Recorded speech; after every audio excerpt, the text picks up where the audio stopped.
ବନ୍ୟପ୍ରାଣୀ। ଅରଣ୍ୟ, ତୃଣଭୂମି, ନଦୀ, ସମୁଦ୍ର ଓ ଜଳାଶୟ ଗୁଡ଼ିକ ବିଭିନ୍ନ ପଶୁପକ୍ଷୀ, ସରୀସୃପ ଓ ଜଳଚର ଜୀବମାନଙ୍କର ନିର୍ଭୟ ଓ ମୁକ୍ତ ବାସସ୍ଥାନ। ଏଗୁଡ଼ିକ ଆମ ପ୍ରାକୃତିକ ପରିବେଶ ଓ ପରିସଂସ୍ଥାର ବିଶିଷ୍ଟ ଅଙ୍ଗ। ତେଣୁ ଏହାର ସୁରକ୍ଷା ଏକାନ୍ତ ଆବଶ୍ୟକ।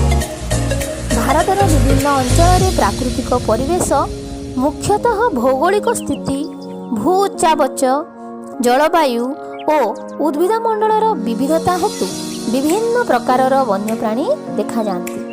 ଭାରତରେ ପ୍ରାୟ 89,000ରୁ ଅଧିକ ପ୍ରକାରର ପ୍ରାଣୀ, 1200 ପ୍ରକାରର ପକ୍ଷୀ ଏବଂ 2500 ପ୍ରକାରର ମାଛ ରହିଛନ୍ତି। କେତେକ ପ୍ରାଣୀ ନିର୍ଦ୍ଦିଷ୍ଟ ଅଞ୍ଚଳରେ ଦେଖାଯାଉଥିବା ବେଳେ ଅନ୍ୟ କେତେକ ପ୍ରାଣୀ ସବୁ ସ୍ଥାନରେ ଦେଖିବାକୁ ମିଳନ୍ତି। ଅନୁକୂଳ ପ୍ରାକୃତିକ ପରିବେଶ ଓ ପରିସଂସ୍ଥା ହିଁ ଏମାନଙ୍କର ଉପଯୁକ୍ତ ବାସସ୍ଥାନ। ଭାରତରେ ବାସ କରୁଥିବା ବିଭିନ୍ନ ପ୍ରକାରର ବନ୍ୟପ୍ରାଣୀ ମଧ୍ୟରୁ ହାତୀ, ବାଘ, ସିଂହ, ଗଣ୍ଡା, ଭାଲୁ, ଗୟଳ, ହରିଣ, ବାର୍ହା, ସମ୍ବର ଇତ୍ୟାଦି ମୁଖ୍ୟ ପଶୁ। ସମଗ୍ର ପୃଥିବୀର ଏକ ତୃତୀୟାଂଶ ବନ୍ୟପ୍ରାଣୀ ଭାରତରେ ଦେଖାଯାଆନ୍ତି। ସ୍ତନ୍ୟପାୟୀ ପ୍ରାଣୀମାନଙ୍କ ମଧ୍ୟରେ ହାତୀର ସ୍ଥାନ ସବୁଠାରୁ ଉପରେ।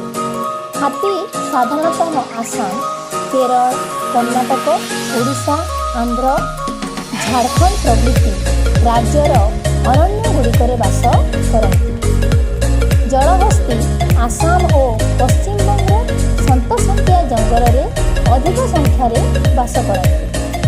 ଓଟ ଓ ବନ୍ୟ ଗଧ ଥର୍ ମରୁଭୂମି ଓ ଗୁଜରାଟର କଚ୍ଛ ଉପକୂଳରେ ଦେଖିବାକୁ ମିଳନ୍ତି। ଗୁଜରାଟର ଗିର୍ ଅରଣ୍ୟ ସିଂହମାନଙ୍କର ବାସସ୍ଥଳୀ। ପଶ୍ଚିମବଙ୍ଗର ସୁନ୍ଦରବନ, ମଧ୍ୟପ୍ରଦେଶ, ଓଡ଼ିଶା, ହିମାଳୟର ପାର୍ବତ୍ୟ ଅଞ୍ଚଳରେ ଅଧିକ ସଂଖ୍ୟକ ବାଘ ଦେଖାଯାଆନ୍ତି। ବାଘ ଭାରତର ଜାତୀୟ ପଶୁ।